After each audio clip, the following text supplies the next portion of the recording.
Hello, everybody. Welcome to this new day. Hopefully, all is well. This is the day after you guys have watched some Stanley Milgram on The Teacher and the Learner. Hopefully, you got something out of this because, again, this is some of my most favorite stuff to get into. It's fascinating from a psychological perspective, but also from a historical perspective. You just see it time and time and time again throughout history where people, either individuals or whole groups of people, whole countries of people, just follow blindly and obey orders.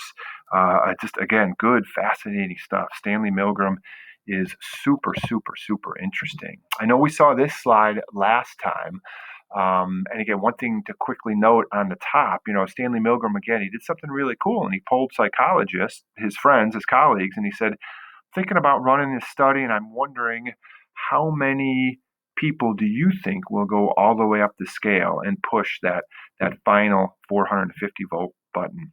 And his psychologist friend said, "Oh, you're lucky to get 1 in 1,000. A fraction of a percent will go all the way up."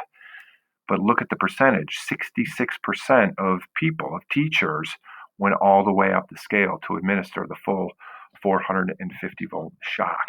It's interesting. What else needs to be discussed here? Yeah, okay, if 66% of the people go all the way up and push the button, well, 33% of the subjects resisted. And again, I think I instructed you to watch just a fraction of that video, about 15, 20 minutes or so. Go back and watch the whole thing if you haven't done so, because it's really interesting to see some of the resistors and see what they have to say.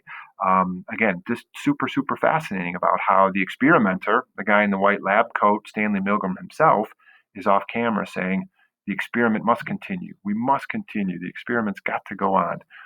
These guys very calmly saying, no, I do have a choice. It's not going to go on, and I choose to stop here. Really, really, really interesting. This next slide is just a quick little story. I won't read the whole thing. You can just kind of read it on your own. But it's a story of one of the people that did the Milgram experiment later. Stanley Milgram did this first experiment only with men, and he did it a handful of years later, about 5 or 10 years later, with women. He found the exact same percentages. So gender really has nothing to do with it. Back in the early 60s, he started out with doing it with white people, Caucasians, but then he did do it with African Americans and other ethnic groups. Race, ethnicity doesn't seem to matter as well, too, because it comes back roughly in the same numbers. One of my favorite things that I think, or what favorite parts of that video, is when the teacher, the guy in the white shirt that you were watching, when he is almost ready to get up from his chair. I think at one point he does get up from his chair and he says, "Hey, I don't mean to be rude, but could you go check in on him?" And to me, that hits the nail on the head. Like, we are all this guy, right? We're not bad people, but we're all participating in this really strange social situation. And we don't want to be rude. We don't want to, like, kind of tip over the apple cart, so to speak, and stop the experiment. Hey, I don't want to be rude. Well, yeah, sometimes you got to be rude to stop the experiment, whatever it is. And again, what you're seeing right now, quick little story about this woman that was in Nazi Germany, and she understood and she knew what was going on, and maybe she had that mental fortitude to say, "I know we are going to stop it." So again, you guys had some really good comments on that Google Doc. A lot of good, interesting things were said, and I think you guys get it, right? Stanley Milgram, you'll return to him in the future because, again, he's really, really classic in the world of social psychology.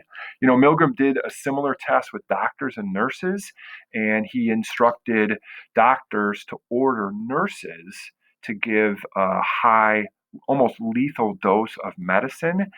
Nurses weren't in on the study. Nurses were like the teachers, and the nurses actually almost gave the incorrect dosage. The nurses knew that it was wrong, but again, in a real world situation of, say, a hospital, the nurses were ready to just obey as well, too. I don't know if you know this picture here, real interesting picture of the Chinese Tiananmen Square massacre. This is totally, totally censored in China right now, but this happened back in 1989. This guy resisted, right? And I think that is a lesson of the Milgram experiments, to resist. Got a quick little video for you to watch now. The Glenbrook North High School hazing incidents. It's quick, but you'll love it. Enjoy.